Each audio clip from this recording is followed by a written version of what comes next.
సర్పంచ్లతో parade, సీఎంతో war తప్పదు అంటుంది BJP. ప్రభుత్వానికి నెల రోజుల డెడ్ లైన్. పల్లెల్లో పాలకులకు నిధులు ఇవ్వకపోతే వదిలిపెట్టే ప్రసక్తి లేదని హెచ్చరించారు కేంద్ర మంత్రి బండి సంజయ్. హైదరాబాద్ వస్తాం, సీఎం పీఠాన్ని షేక్ చేస్తామంటున్నారు ఆయన.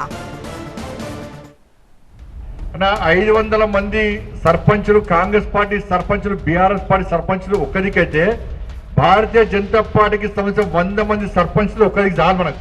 కరీంనగర్ పార్లమెంటు పరిధిలో గెలిచిన బీజేపీ సర్పంచులకు సన్మాన కార్యక్రమంలో కేంద్ర మంత్రి బండి సంజయ్ చేసిన వ్యాఖ్యలివి.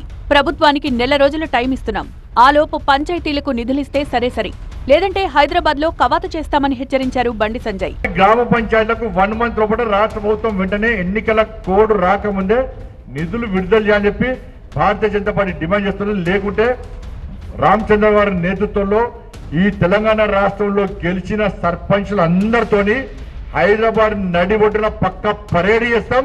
వార్డు మెంబర్లు, ఉప సర్పంచ్లు అందరితో హైదరాబాద్ నడిబొడ్డున పరేడ్ చేస్తాం. ముఖ్యమంత్రి గారిని గెలుస్తాం. రాష్ట్ర ప్రభుత్వం 2 ఏళ్లుగా గ్రామాలకు ₹1 కూడా ఇవ్వలేదు. వచ్చే 3 ఏళ్లలో నిధులొస్తాయన్న నమ్మకం కూడా లేదన్నారు. గ్రామాలకొచ్చే నిధులన్నీ కేంద్రం నుంచి వచ్చేవే అన్నారు. గ్రామాల అభివృద్ధి కోసం సర్పంచులకు నిధులివ్వకపోతే ఊరుకొనేదే లేదన్నారు ఆయన.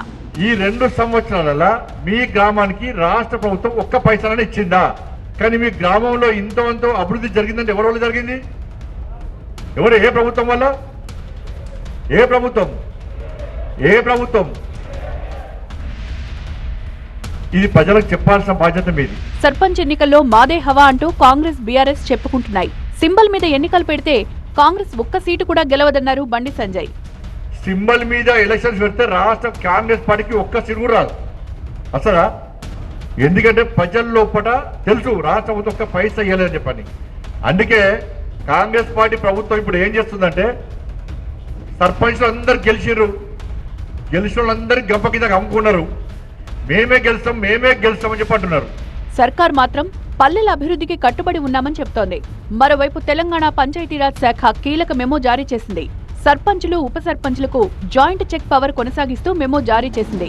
ఉప సర్పంచులకు చెక్ పవర్ రద్దు చేయలేదని వివరణ ఇచ్చింది.